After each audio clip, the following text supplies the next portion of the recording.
Hello guys, in this video we will discuss forecasting in business, types of forecasting, forecasting error, measures of errors, tracking signal to identify the biasness. So first, what is forecasting? Forecasting is the process of estimating the future based on the analysis of past and present data by using some logistics or tools. There may be different types of logistics and tools. The important primary activity for the development of our strategic and planning processes in the supply chain. As we know, there are three levels in any organization. First is called strategic, second is called tactical, and third one is called operational level.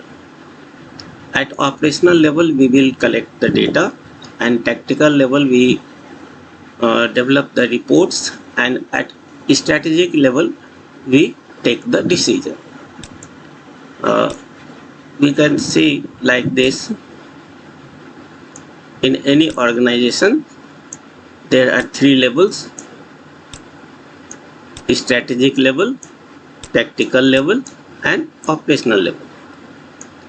At this operational level we collect the data, and at this level we develop the report on the basis of the data, and at the upper level, at strategic level, we take the decision on the based on the report. So this is the organization.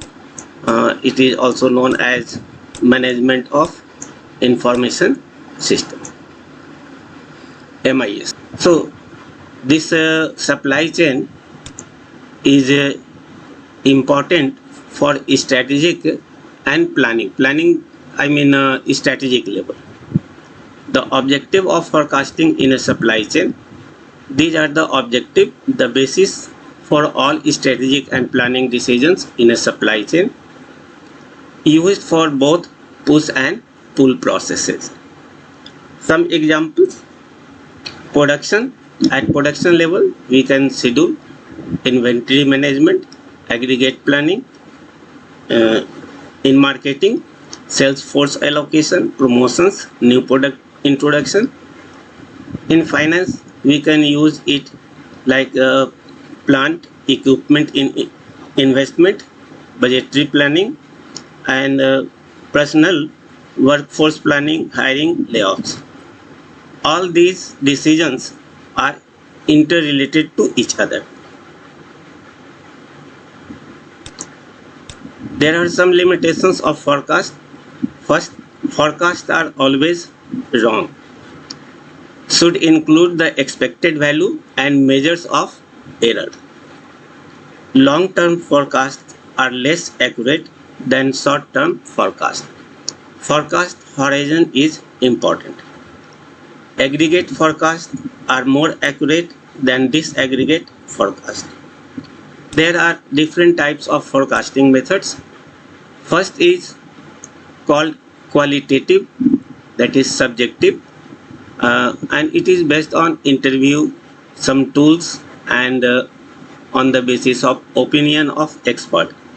So rely on judgment and opinion of the expert. We can take the supply chain decision. It could be used for long-term forecasting, and it depends on the judgment of expert. If the judgment of expert is wrong, then there will be loss, otherwise we will get profit. Second one is quantitative, and it is based on data, so it is also called data driven. It is used for immediate and intermediate forecasting. In this section there are different types of methods. First is called time series, which use historical demand only, and it could be static and adaptive. In adaptive nature, there are different types of forecasting. First is called moving average, and it is further divided into two parts: simple moving average, in which we give the equal weightage to all data, while in second one, weighted moving average, which is based on the most recent data. uh, Most recent data, I mean, there are suppose demand in January 4 and in February 5, and in March suppose there is a demand of 6. Then in a simple moving average, we give the equal weightage to all these data, while in case of weighted moving average, we give most weighted most weight on the recent data, that is on the 6. Then we give less weight on the 5, and so on. So this type of decision is taken in the weighted moving average method. Then next one is exponential smoothing method in adaptive type, and it is further divided into basic exponential method, which uses only horizontal component in data, and second one is exponential method for trained data, and this trained data is further maybe linear or maybe ratio. We will discuss in details later.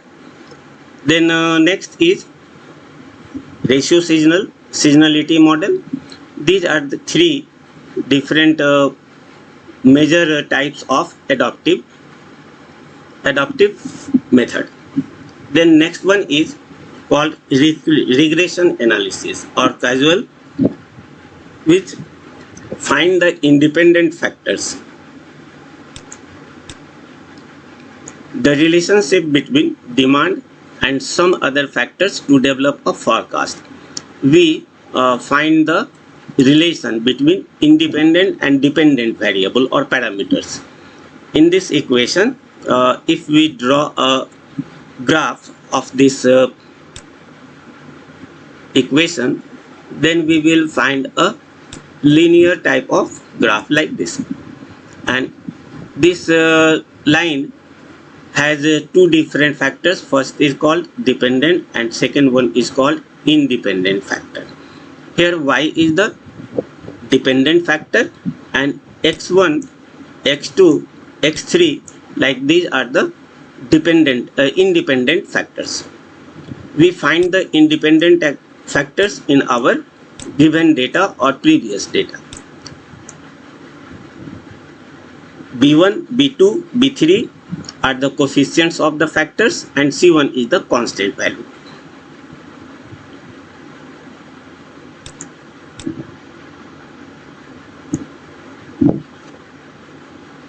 Then next method is called simulation. When we are unable to use any mathematical tools, then we use simulation method. It imitates consumer choice that gives rise to the demand and can combine time series and causal methods to find the forecast. In any demand, there are two types of components. Suppose there is a demand, then that demand has two components. First is called systematic component and second one is called random component. Systematic component is shown on a straight line, while random components are shown in wavy line. This systematic component is also known as expected value or demand. This systematic component has three different factors. First is called label, that is called current demand, and second one is called trend. It could be either growth or decline in demand, and third one is called seasonality, that is predictable seasonal fluctuations. In summer, the demand of fans increases. This type of seasonality condition is called seasonal cause is called seasonality, component, and second is called random component, and it can be shown in a wavy line on graph. So I have shown here one graph. The x-axis represent the time and y-axis represent the demand. In this graph, this black arrow line is called systematic component, while in the red color, this wavy line denotes the random component. Due to random components, the demand fluctuates. Sometimes it increases, sometimes it decreases, while systematic component shows the straight line. So I have written here, systematic component is shown in a straight line on time demand graph, and random component denotes the wavy line, denoted by wavy line on time demand graph.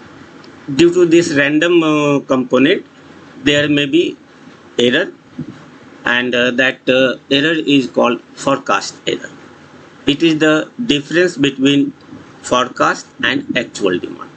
Suppose there is an actual demand of 5 and the forecasted demand is 6, then we find the difference of forecast and actual. If we find the difference 6 minus 5, there is 1. So this 1 is the error, that is called forecast error. And due to the lack of information sharing or trust among various entities, the inventory between manufacturer and customer shows bullwhip effect. So we need one forecast for all entities. Means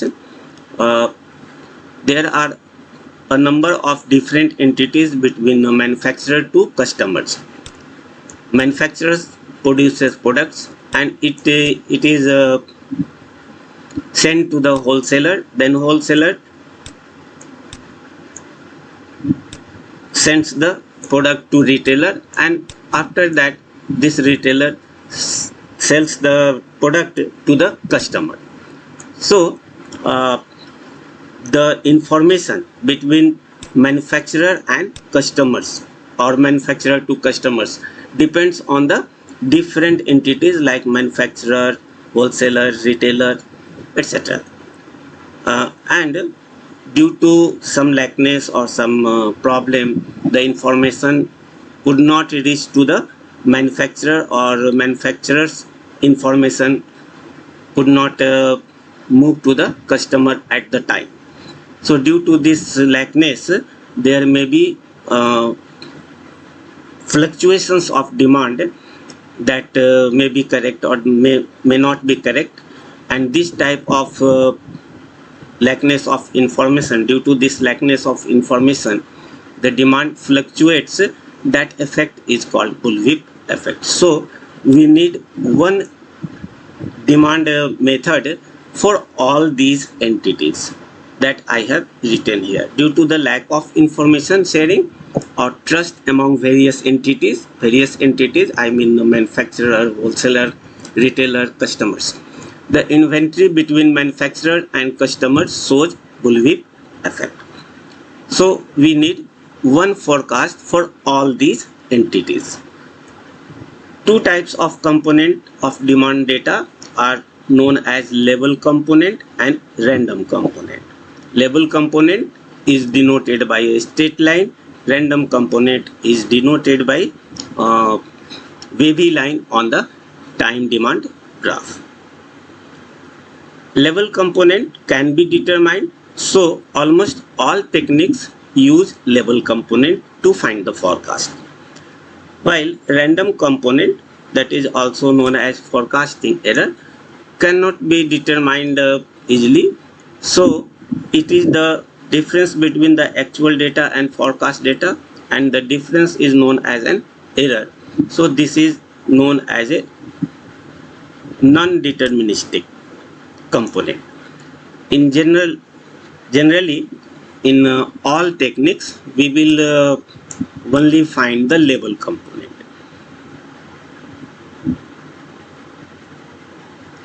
Here I have taken one example to show the different time series method and how to find the value in different time series method.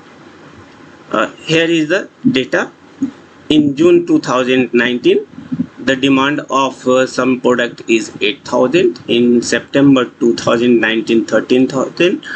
In December, 23,000, and so on. In January 2020, 34,000. June 2020, 10,000, and September 2020, 18,000. December, and so on. So whole year is divided into 4 equal parts. First is called March, or we can say it is a quarterly demand data.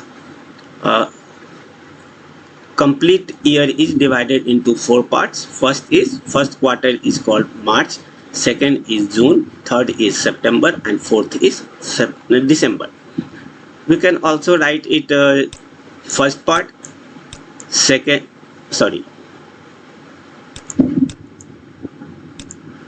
March first, second quarter June, third quarter September, and fourth quarter December. We can also symbolize this March, June, September, December like this one. But for understanding, I have written this quarter in a different month like March, June, September, and December. On the basis of this data, we will take the example of time series analysis, which is based on moving average method. This moving average method is further divided into 2 different categories: simple moving average and weighted moving average. In simple moving average, first we decide the number of data on which we are going to forecast. So here if I take n equal to 3, and we are deciding the forecast for June 2022. So June 2022,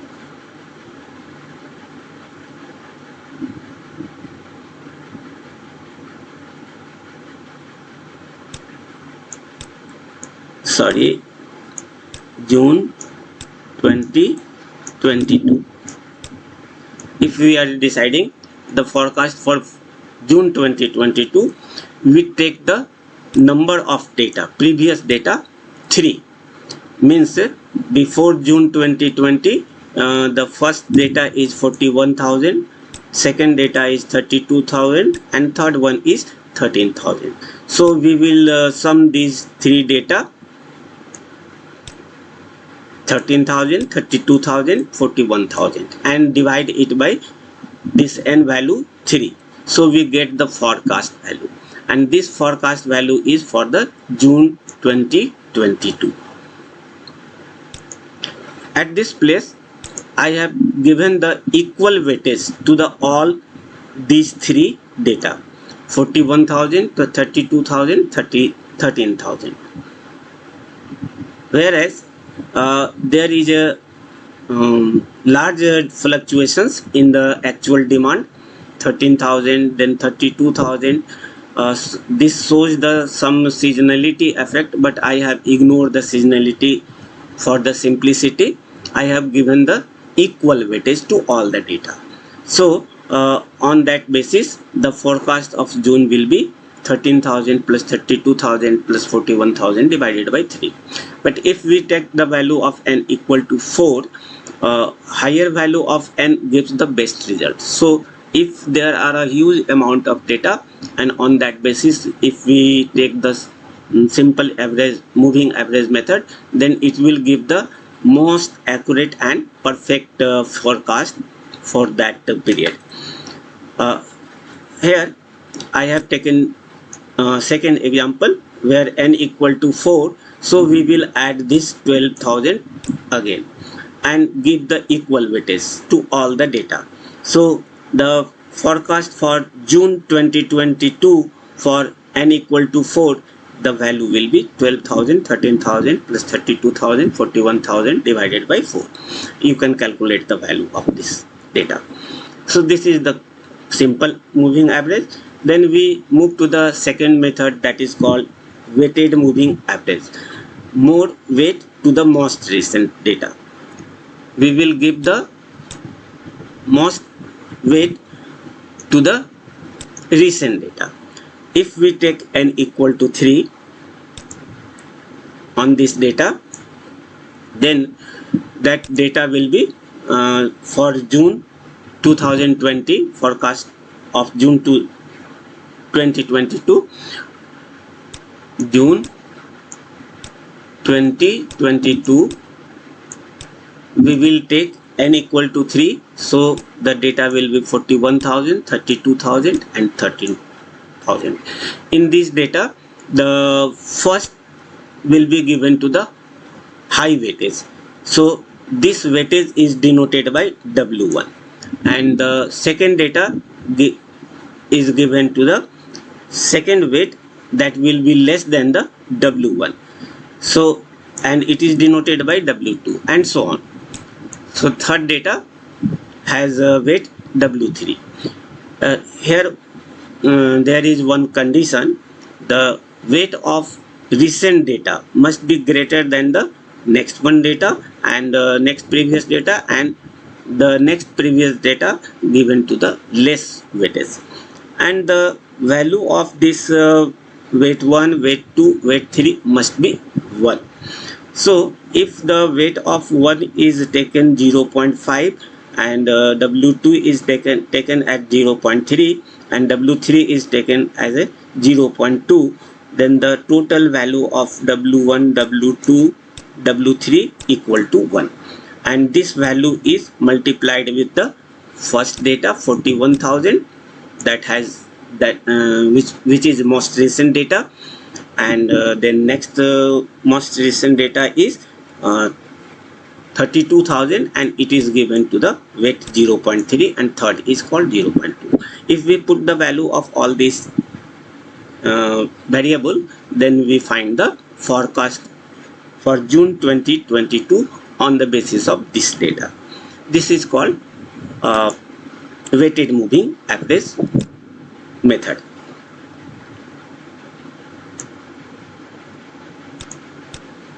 Then we move to the exponential smoothing method. Included permanent issue. To handle permanent nature like increment of salary of government employees. If the salary of government employees increases, obviously the demand will be increased.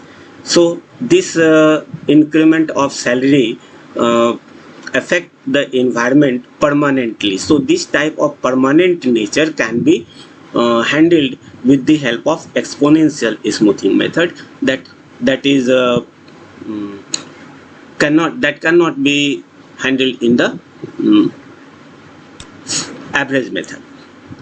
To use different smoothing component for different component.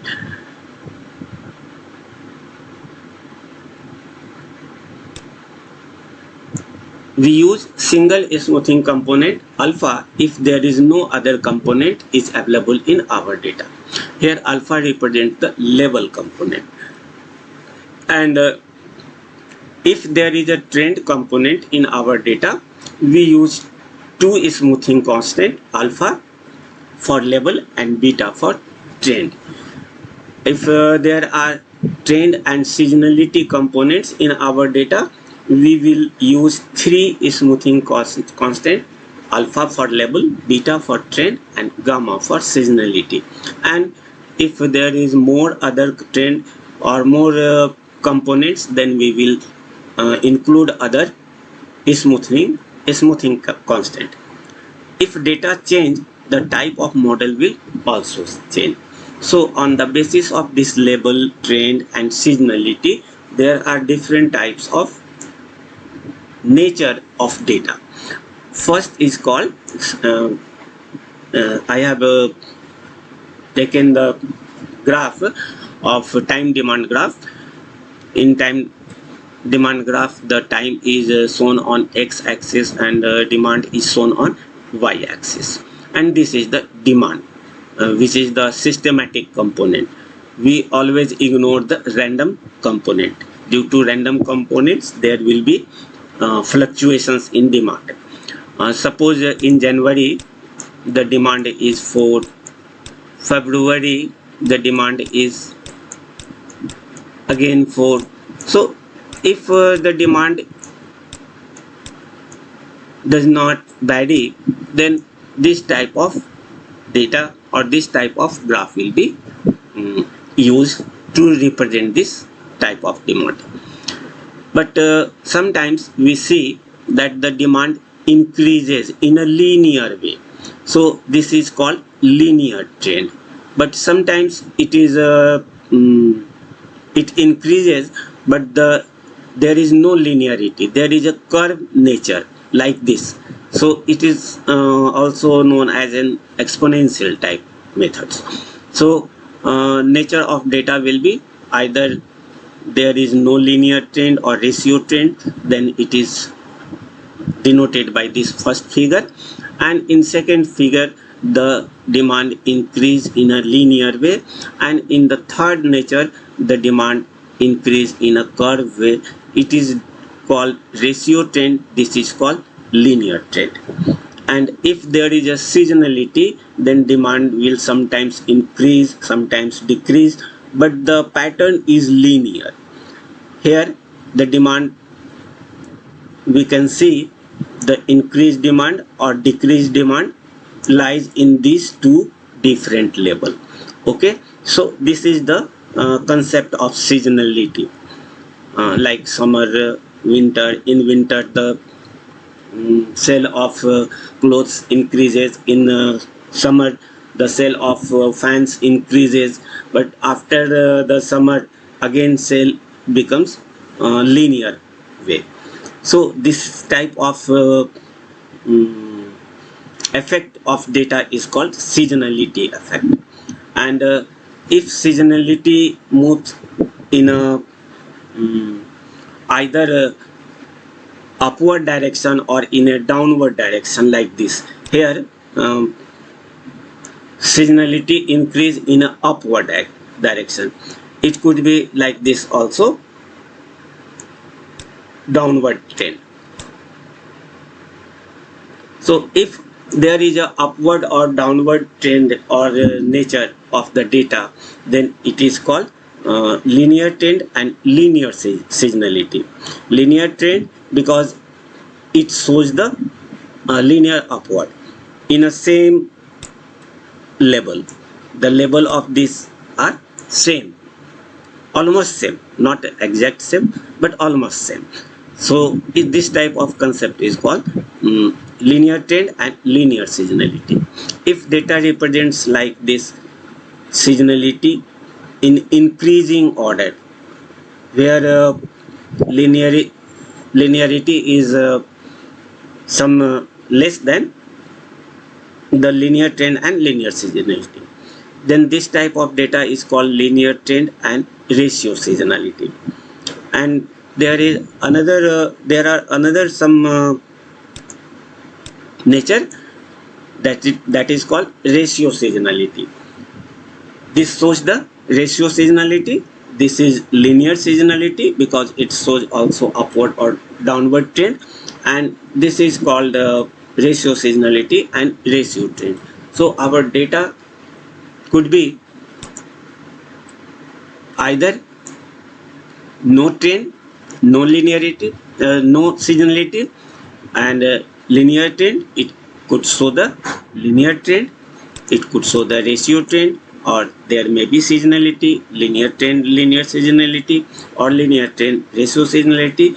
And the most complicated nature of the data is ratio seasonality and ratio trend, where both are present. So in this case we will use three different smoothing constant, that is called alpha, beta and gamma. There may be more other nature, but almost these 9 are the best example for the to show the nature of the data.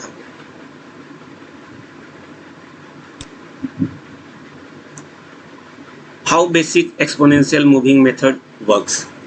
Suppose there is a label data in January that is denoted by forecast of January.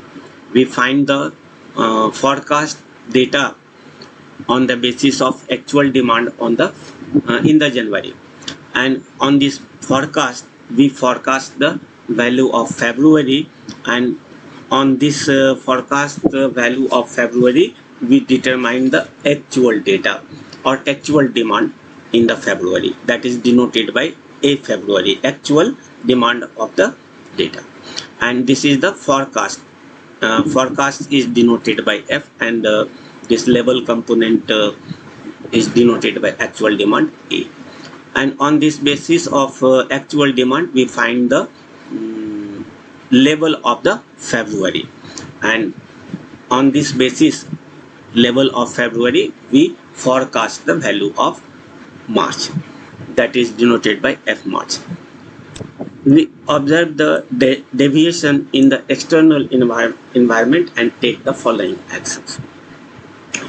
After observing the data, we see that there may be internal or external effect in the fluctuation of demand.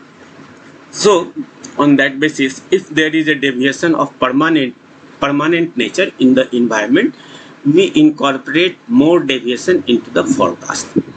Suppose the salary of the government employees increases, then this type of effect is a permanent effect, so the deviation will be high.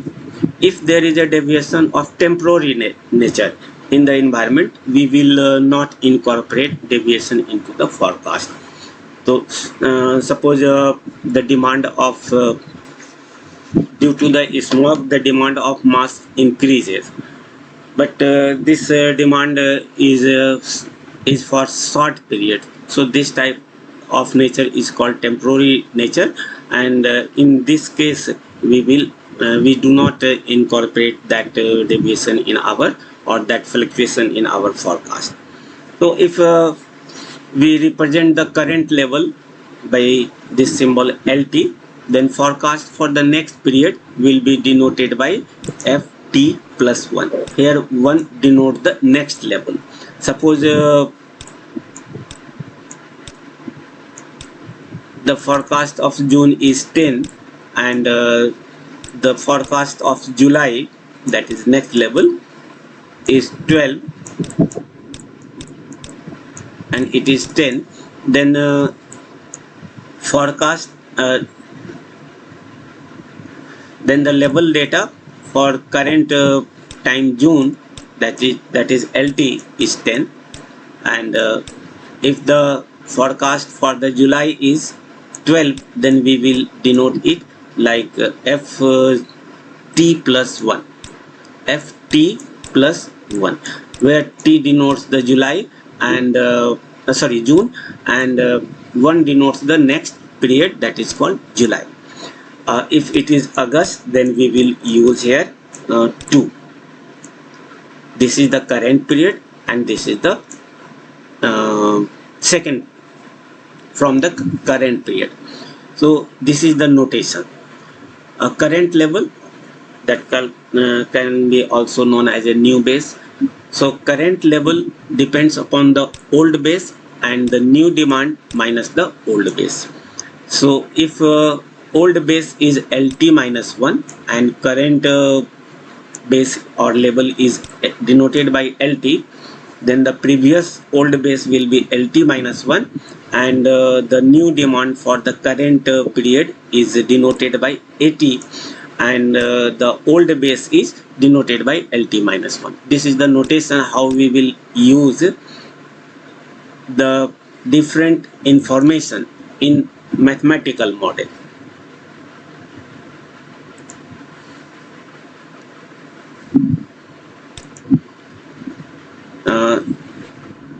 LT denotes the current, and here T denotes the current period, and t plus 1 denotes the next period, t plus 2 denotes the 2 period ahead from the current period, and t minus 1 denote the previous from the current period. So the notation of current level is denoted by 2, and the previous level will be denoted by LT minus 1, and the next period will be denoted by L2 plus 1. If we LT plus LT plus 1. If we want to denote the m period ahead from the current period, then it will be denoted by L. T is the current period and m is the m period ahead from the current period. So these are the some notations that will be used to denote the different information in our mathematical calculation. Here LT, alpha denotes the level trend or level component, and this level component here actual equation is LT equal to LT minus 1, that is the previous level, plus alpha into the actual demand at that period, that is 80, and we subtract the old base. Old base, I mean LT minus 1.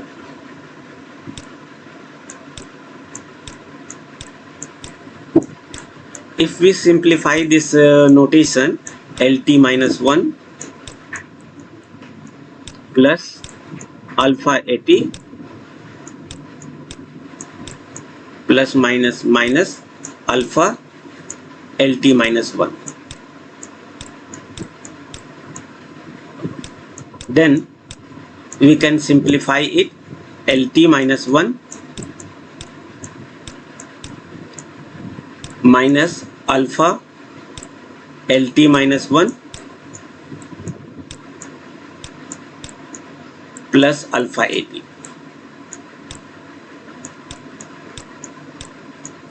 Where A denotes the actual demand. So this can be further simplified like this: LT equal this alpha 80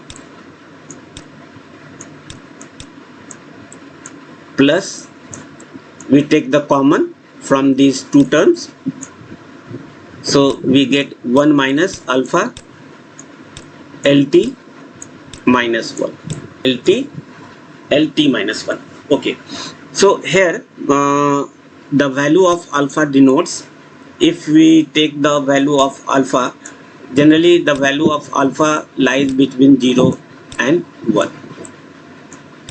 If we take the value of alpha equal to 0.02 or 0.2, then it means we take the weightage of current data 20%, and 100 minus 20, 80% give the weightage to the previous data. The meaning of alpha here is we give the 20% weightage to the current data and 80% weightage to the previous data. So this type of concept is used in our level trade. This is our given data or available data, where there are different type of nature of the data: linear data, seasonal data, etc. But for simplicity, I have taken only linear concept. However, there are trends and seasonality, but we are not taking them into consideration at this moment for simplicity. How we can represent the data? From this data, AT means actual demand, or if T is March 2022, T is current data is March 2022, then it will be denoted like this: AT, that is A March 2022 equal to 41,000. And assume forecast of December 2021 is 40,000, then it will be denoted by the FT minus 1, because December is the previous period from the March. From the March it is December 2021, so it is denoted by FT minus 1. This is the forecast value that I have assumed. So previous level, from this forecasted value we assume the next level data, that is December 2021, and it is denoted by LT minus 1 equal to 40,000. The value of alpha, theoretically it is 0 to 1, but practically we use from 0.5 to 0.3. Alpha 0.1 means 10% of the current demand. We take the weightage of 10% of the current demand, and 1 minus alpha denotes the 90% of the previous base. So here the value of alpha, a smaller value of alpha has more smoothing effect, and a larger value of alpha should be only taken when there is a shifting of base or permanent nature, like the increment. After the increment of the salary of government, the demand increases, that is the permanent nature, so at that time the alpha value will be high. What is the meaning of this alpha? Alpha 0, these are the some special case. If we take the value of alpha equal to 0, it means LT equal to LT minus 1, means current value is completely equal or same as the previous period. So current base is the old base, means we do not want to include any deviation of the current period into the current base. So if the value of alpha in the previous equation, in this equation we take the value of alpha, then it becomes 0, and 1 minus alpha, it is also 0. So 1 into LT minus 1, that is LT equal to LT minus 1, that I have shown here, and it denotes that the current base is equal to the old base. Second special case, if alpha equal to 1, then LT equal to 80. If we put the value of alpha 1 in the previous equation, in this equation, if alpha equal to 1, then this value will be 0, and the total term becomes 0. So LT equal to 80. These are the two special cases for the alpha value, and for other values of alpha, the value will be determined on the basis of this condition. A smaller value of alpha has more smoothing effect, and larger value of alpha should be only taken when there is a shifting of base of permanent nature. For example, means we have totally shifted our base. LT equal to 80, it denotes that our base is permanently shifted. We have taken new base, example by pay commission. We only require just last 2 period instead of huge data like moving average method. Why we will use exponential moving method? In average moving method, we need the huge data to find the best forecasting, but in case of this seasonal moving method, we need only previous 2 data, so the data size becomes less in this method, while in the data size need a huge amount of data in case of moving average method. Here is the equation. Suppose we are calculating the actual demand of March 2022, then we use the above formula like this. Alpha actual demand of the March 2022, and 1 minus alpha of the previous base. And the forecast for June 2022 equal to the A March equal to 2022.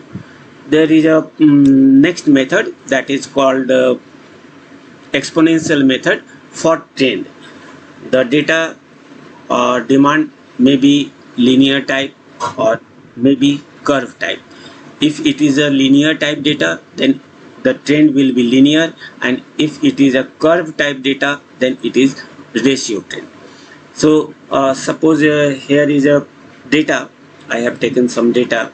The period is shown here: 1, 2, 3, 4, 5, 6. These are the period. It could be January, February, March, April, May, June, like that. So this is the period.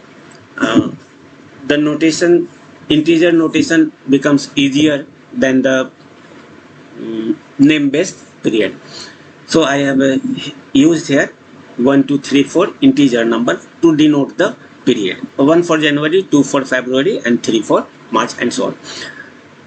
The actual demand, that is also called additive effect.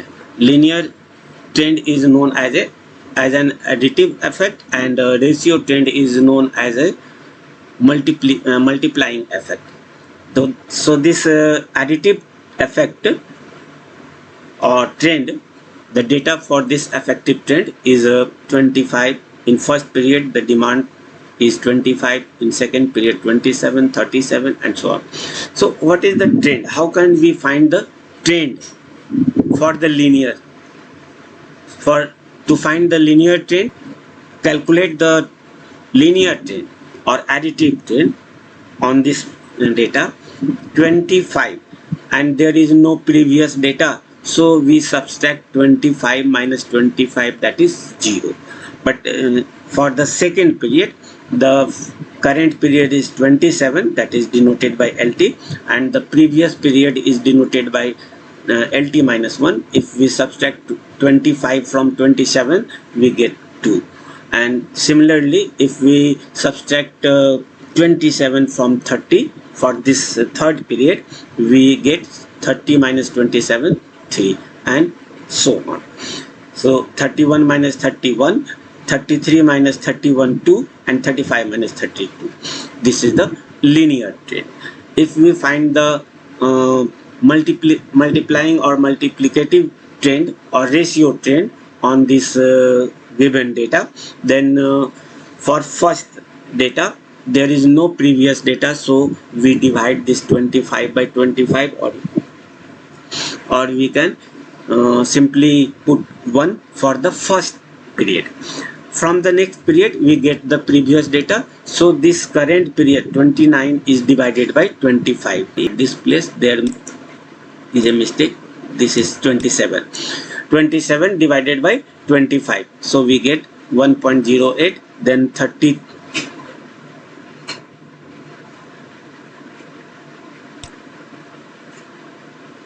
31, 33, and this is 35. Sorry, here is some mistake. So now this is the data, same data I have taken here, same data, 25 by 25, that is 1, 27 by 25, 1.0, 30 by 27, 1.11, 31 by 30, and so on. So it is the way to find the ratio trend on the given data. How we will calculate this data or future data on this basis of linear trend and ratio trend? We will use the formula ft plus 1. This denotes the one period ahead from the current period. So forecast for the next period equal to the base of the current and trend of the current. So the forecast for second period, the forecast LT is 27, and the linear trend is 2. So 20 LT plus TT, trend 27 plus 2, that is 29 will be the forecast for the next period. So this is the way to find the forecast on the basis of linear trend. And for m period ahead, we will use the formula ft plus m lt plus mt, where m denotes the m period ahead from the current period. Then updated base will be lt equal to alpha at current demand in plus 1 minus alpha lt minus 1 tt minus 1. Here lt minus 1 and tt minus 1 is the previous forecast, because in any forecast we will use the label data plus the trend data, and if it is the current, then it is denoted by ft, t and tt. Similarly, for the forecast for the next data, forecast for the next data is based on the level data of the previous period and trend data of the previous period. So on this basis we can find the updated base for the current period. Here is the alpha into at denotes the current demand, and lt minus 1 plus tt minus 1 denotes the previous forecast by using this formula. If it is ft, then previous, this is the next period forecast, so I have used previous data. If it is current data, suppose it is ft, then it will be based on the lt minus 1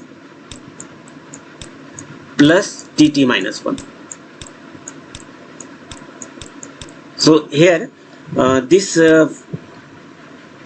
expression denotes the previous forecast, and this at is the current demand.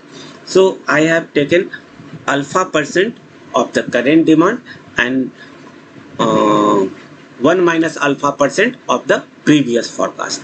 So actual updated base will be lt alpha at 1 minus alpha lt minus 1 plus tt minus.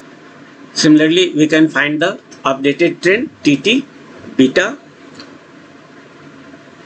multiplied by lt, that is the current base, and lt minus 1, that is the previous base. So lt minus 1, and here plus 1 minus beta of the previous trend. So if we simplify this expression, tt equal to beta lt minus this lt minus 1 and 1 minus beta tt t minus 1, where beta is the trend constant for smoothing the trend data. So future forecast for the next period will be based on the label data of current data and trend data of current data. So for ft plus m we will use this notation, and for ratio trend we will use lt alpha at. This will calculate the label data, and on this basis of label data we will find the trend data. We will demonstrate all these notation calculation when we will calculate the data on the given data. Then we will apply all these formula, and at that place you will see how can we use this formula to determine the given data. So this is the linear trend. For linear trend we will use this formula and this formula, and for ratio trend we will use this and this. LT is calculated by using this formula, and trend data is calculated by this formula for linear trend, and for ratio trend we will use LT. To calculate the level data we will use this expression, and to calculate the trend data we will use this formula, and on these two we will find the future forecast data for the next period. Here we have used different smoothing constant. For label data I have used alpha, and for trend data we will use beta constant. The value of beta is again between 0 to 1. This is the theoretical value, but in practical we will use the 0.5 to 0.2. This is the practical value. And if there are two different constants in our calculation, then we will use two different smoothing constant, beta and alpha, where the value of beta should be less than alpha. Alpha is the base smoothing constant, beta is the trend smoothing constant, and gamma is the seasonality smoothing constant. How to determine the suitable model? Which model is appropriate for our given data? It is decided, it cannot be decided on the basis of observation. So we will use a different model to calculate the forecast value or forecasting nature. And on the basis of all those models, we take one model that has the minimum error. That is the best model for our given data, or suitable model for the given data. So only model will determine the suitable model. For this we find the forecast of both linear and ratio trend, then we calculate forecasting error, and whichever model gives the minimum forecasting error is the suitable model for that data. So here our requirement is to find the different model for our given data, and then we decide which one is the suitable model. Only that model is suitable for our given data that has the minimum error, for minimum forecasting error. So observation is not suitable to decide the best or suitable model.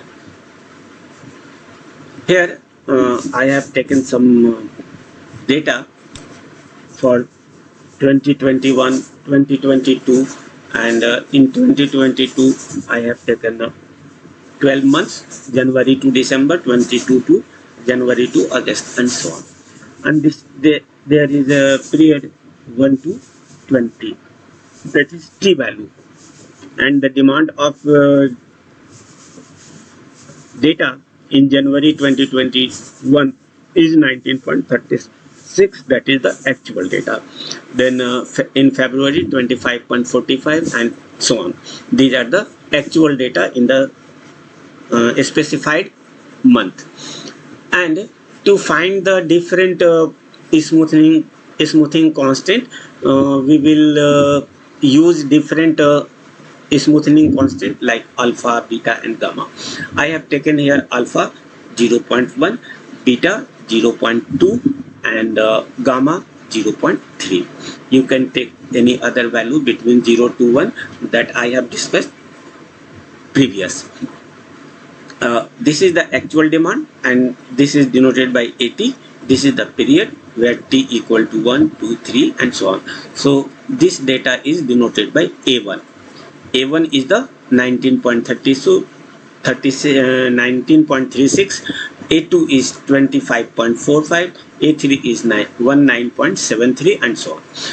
Now, on this basis of actual data, we determine the base data, that is called LT. So, how we will calculate the value of this base, trend, and seasonal value? To find the base of this, we will apply this formula. And in this formula, alpha AT by ST minus L, where T is the current period, that is 1, and at this place the period is L equal to 12, because I have taken 12 values in a particular year. So the L value is 12 and T is 1. So 1 minus 12 equal to minus 11. That is absurd, and we will not get the data for the negative 11. So at this place I have used S1. At this, it is different than the other. We will use at this place, this value is used directly at this place, and trend value is assumed 0 and seasonal value is assumed 1.0, and from the next period we will apply this formula, because for the first period this ST minus L is not available. So I have taken or initialized the first value directly, and the way to initialize is take the actual demand of that period in base, then trend is 0 and seasonal is 1. Now we calculate this value. This value will be calculated by using this LT value. Here AT is current data 25.45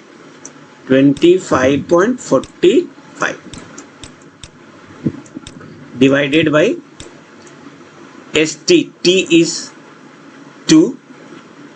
T is 2. Again there is a problem, and L is 12, that is minus 10. So at this place, for this whole period of first cycle, at this place we will use S1 for whole period.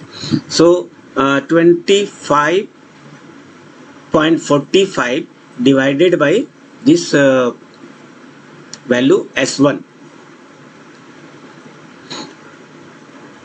and 1 minus alpha, 1 minus this alpha multiplied with LT minus 1 and TT minus 1. LT minus 1, that is this value 1925.45, this is multiplied by 0.1, alpha is 0.1, AT is 25.45, and this value is S1. So S1 is 1, yani it means 1, and this is added with 1 minus 0.1, then it is multiplied by LT minus 1, LT minus 1, that is 19.36, 19 minus 36, 19.36 minus TT minus 1. TT minus 1 is 0.0. So we subtract this value. Then after simplification, this expression we get this value. And for the trend data, we will use the second expression. Second expression is TT beta LT minus LT minus 1. Now LT minus 1 is available. So beta is 0.2, 0.2 into LT.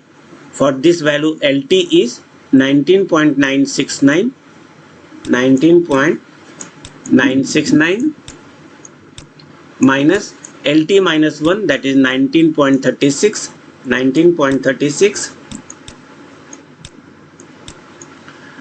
and plus 1 minus 0.2 into T trend data T minus 1. Trend data for this value T minus 1 is 0.0. So subtract this value for multiplied with this value 0.000. So we will get the value of 0.122.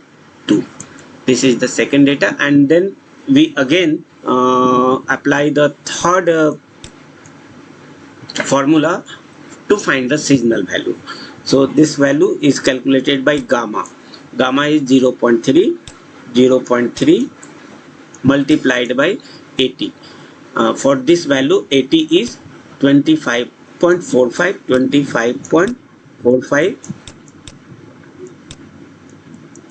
divided by LT. LT is this value 19.961. For this is the LT value 19.969. Then add 1 minus gamma. 1 minus gamma is 0.3, that is 0.7. The value of this will be 0.7, and it is multiplied by ST minus L. So at this place, since this data is not available, so we will use at this place S1 for this 12 months or 12 period, because previous data is not available here. So it is the initialization for first cycle. So this is S1, and S1 is nothing but the endpoint 1.0. So multiply it 1.00. So this will give the value of this data. Similarly, we can find the data for third period by using this formula. To find the label data, at this place we will use S1 for this January, February to December, and to find the seasonal component or seasonal value, at this place S1 is used because ST minus L is not available, previous data is not available. So this is the calculated value. We will apply this formula for all period, all these period, then we find all this data, and on the basis of this data now we can forecast for the next cycle. Cycle means here after 12 months, means for 13 period we will calculate the forecast on this basis of previous data. Now we apply this formula at this place to find the base. Here T is 13, so L13 equal to alpha. Alpha is 0.1. AT is current data, and this is the 32.52. 32.52 divided by 32.52 divided by ST minus L.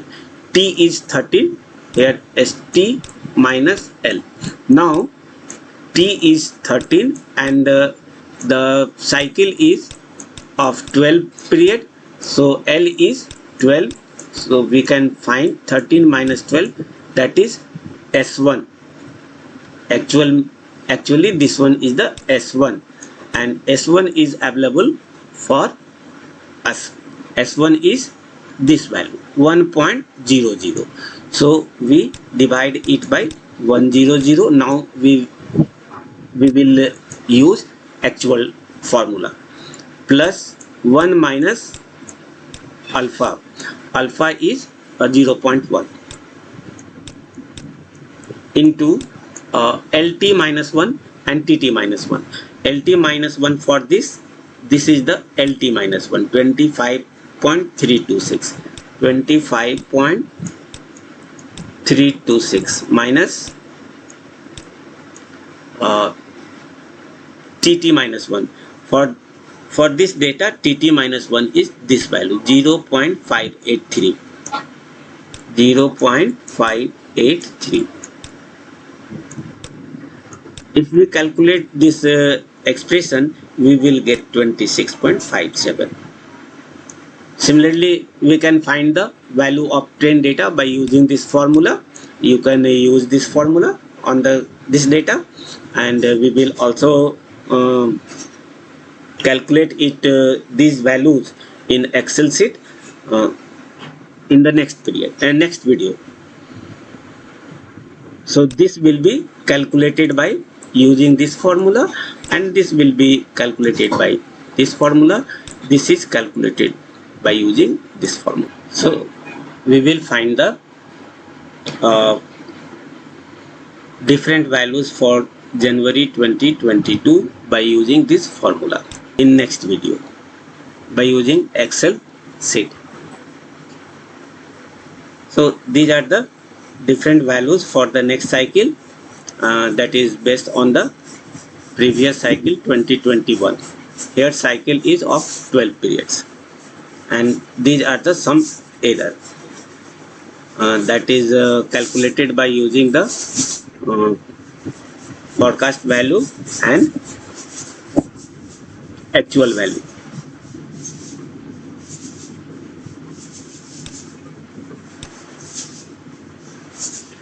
Now if we change the parameter value, alpha is 0.7, beta is 0.5 and gamma is 0.4 in the previous data, we will get the following result, and it will show the different value. Here error is sometimes negative and sometimes positive. In previous factor, on the value of previous factor, the error is only negative, maximum negative, and at one place it is positive. So this parameter is not suitable for this data. So I have changed the parameter for smoothing constant value 0.7, 0.5, 0.4 for gamma, and then I have calculated the result on the same data. Then we get this result error value, and this is sometimes positive, sometimes negative. So there is some fluctuation that shows the performance of this model, and this whenever we get the error sometimes positive and sometimes negative, it means fluctuations in the demand, then that model is more suitable than the model which gives the result only positive or only negative. Now how to know the seasonality is present in our data? To know the seasonality is present in our data, we first calculate the forecast value, and on that basis, by observation of above data, we can't say that there is seasonality present or not in the given data. For that, we have to calculate forecasting error, that is shown in the last column in previous two examples. And this forecasting error is denoted by ET for the current period, error for the current period, and it is calculated by the actual demand, that is DT or AT, minus forecast demand FT. At this place I have used actual demand AT. So ET equal to AT minus FT. This will show the error, and if this error is only negative, then there is a over forecasting, and if it is only positive, then it is under forecasting, and if there is sometimes positive, sometimes negative, then it is best for the forecasting. That model is best for the forecasting. So if we find the error, there may be some statistical or mathematical problem. Suppose there is a error in January, this value is 10, and in February it is minus 10. If we take the average of these two, it will be equal to 0, but there is error. So on the basis of error, it shows the best method, but there is maximum fluctuation in over forecasting and under forecasting. So this error is how we can improve this error. To improve this error, we use different measures for forecasting error. First is called mean forecast error. If we take simple forecast error, and how we will calculate MFE? first we calculate the we take the actual demand, then we calculate the forecast demand, and this is shown in the above figure. This is the forecast value, this is the actual demand, and if we take the difference, this actual demand minus this forecast demand, then it will give the error, and we find this forecast error for the given data. So this is the AT minus FT value, and we take the average of this. Since here cycle is of 12 months, so we find the 12 months error and add them, then divide it by 12. So we get mean forecast error. And AT minus FT is also denoted by ET. ET is nothing but the AT minus FT. So we can replace this AT minus AT by ET. So this formula is same like this formula, and this value is shown in this last column. Mean forecast error, there is a problem of positive and negative, so we will move to the next finding measures, that is called mean absolute deviation, that is MAD. And in this case we take the absolute value. The absolute value of January will be 10, and the absolute value of February will be 10, and if we take the average of these two, we will get the average 10. So it will show the real error, and in MFE this real error is not represented by the value, because this negative value cancel this positive value, so it shows the 0, and minimum error shows the best model, but it is not best model. So to minimize this error, we take the mean absolute deviation, that is MAD value. And sometimes we also get some problem, so we use mean square error, that is called MSE. To find the mean square error, we find the AT minus FT, this last column, and square them, then add that all values and divided it by 12, that is cycle period, then we get the mean square error. And the next measure is mean absolute percentage error. In this case we find the error AT minus FT and divided it by the average,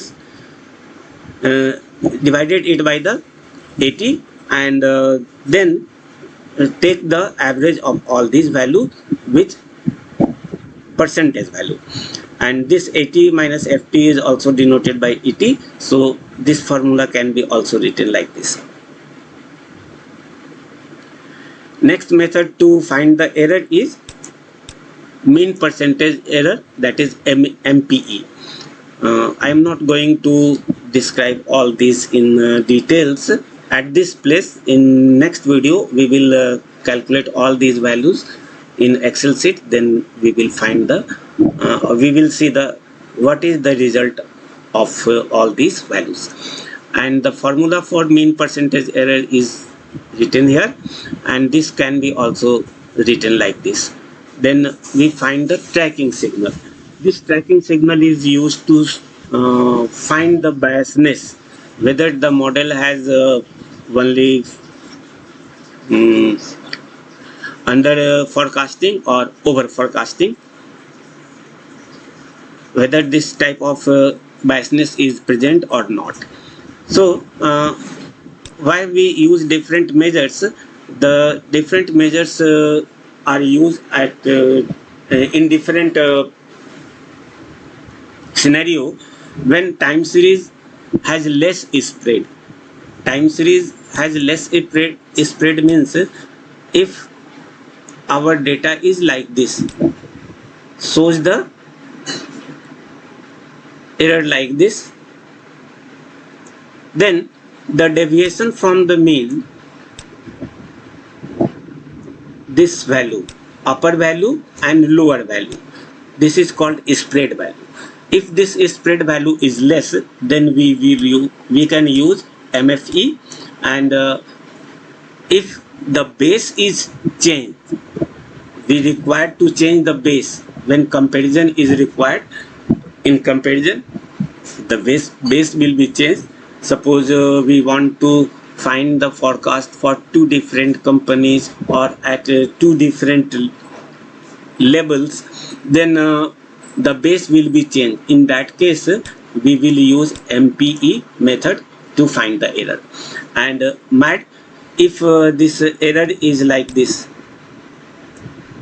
is our real demand, and if the spread is high, spread means upper value and lower value is high, then in that case, to find the error, we will use this MAD measure.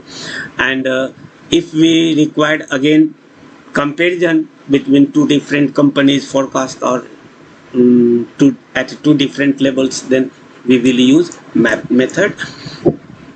MAT data, when data contains outlier. Sometimes there is some outliers. I mean like this value.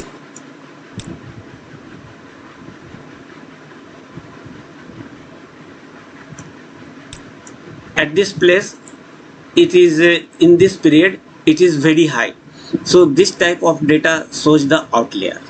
In that case, we will use MAT, and this TS is used to know the biasness of the method. How to determine the forecast in ratio seasonality? To determine the forecast in ratio seasonality, we will use this formula.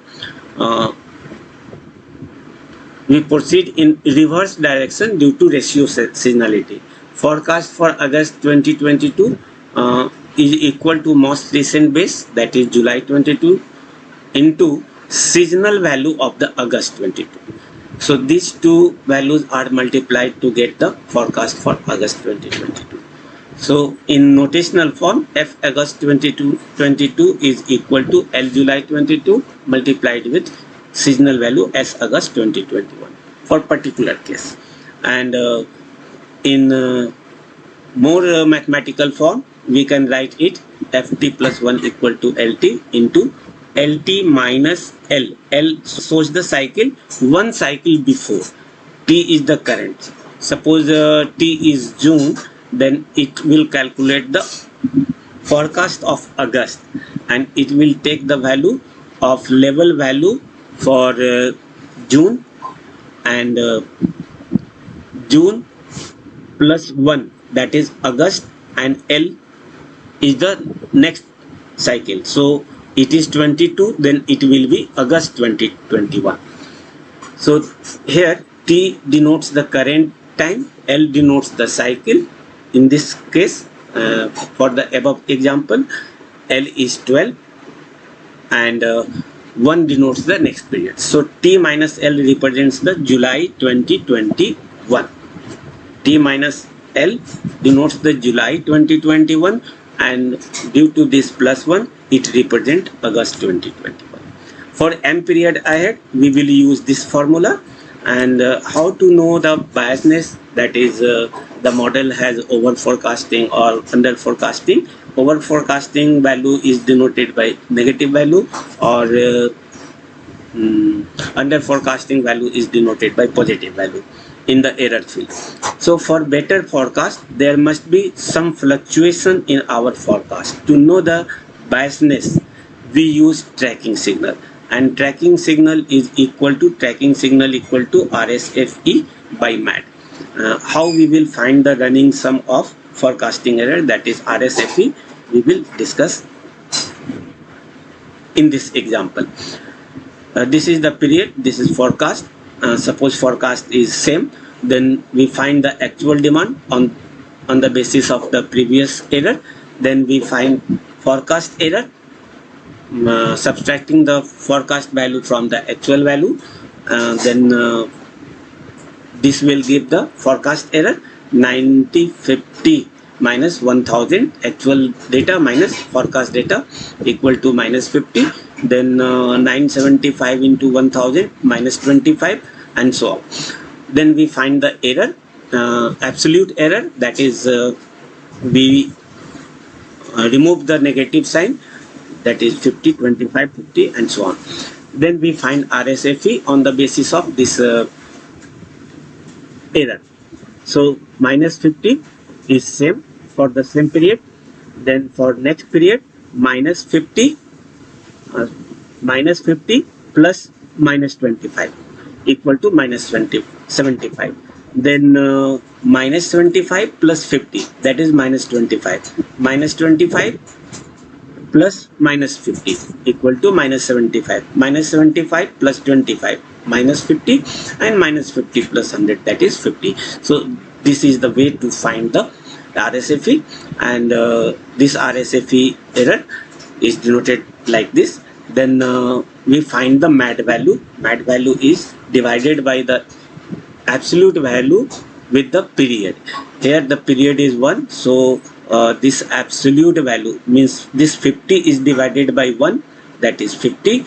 Then we find the 75, that is 50 plus 25, 75 divided by 2, 37.5, and so on. And this value TS is calculated by with the help of 6 and 7. 6 is divided by 7, minus 50 divided by 50, minus 1, minus 75 divided by 37.5, that is minus 2, and so on. So here value of tracking signal on graphical time, upper value is minus 125 is the negative upper value, and 1 is the positive. So our error lies between 1 and minus 1.25. Suppose it is a graph. Since this scope is less, so this value is suitable for our given data. Here value of tracking signal on graphical time on this graph lies between minus 1, almost equal to minus 1 to 1. So it is reasonable forecasting model because it is showing some time over forecasting, sometimes it is under forecasting, that I have shown in the previous example. This one example. At some places it is positive and at some places it is negative. But in the previous example, before this, here maximum places it shows the negative value. So it is not a suitable model, or these values are not suitable for this model. Example 2, to know the tracking signal. On the previous data, I have calculated is taken as 0.7, beta 0.5, and gamma 0.4. And on this basis, we get the tracking signal like this, that shows the maximum time over forecasting. Minus 277.7. This is the huge value than the positive sides. Positive sides is equal to almost 50. So this is not a correct model for the given data. These are the different updated ways how we will calculate. Updated ways LT is calculated by this formula, then updated trend is calculated by this formula, and on these two bases we will calculate the forecast value. Then calculate forecast value for August 2022 on the previous data. We will apply this value and calculate this value. Here label data L for July 2022. July, this is 22. July 22, it is 29.14. So I have written here 29.14, and the seasonal value July 2021, that is this ST minus L, July 2021. This is July, and seasonal value July 20, July, June, July 2020, 0.99. So this value is divided by this, and it is multiplied with the alpha value. Then 0.6 is the 1 minus alpha, and then we calculate level value of June 2022. This is June 2022. June 2022, this is 23.94.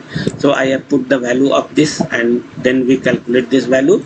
This will give the level value 26.133, that is 26.14. This is the July level value, July level value 26.14. So this is the way to calculate the level value. Now we can calculate the forecast value for August 2022. From the above data, we will calculate August 2022, that is 26.14, and 1.01 is the seasonal value.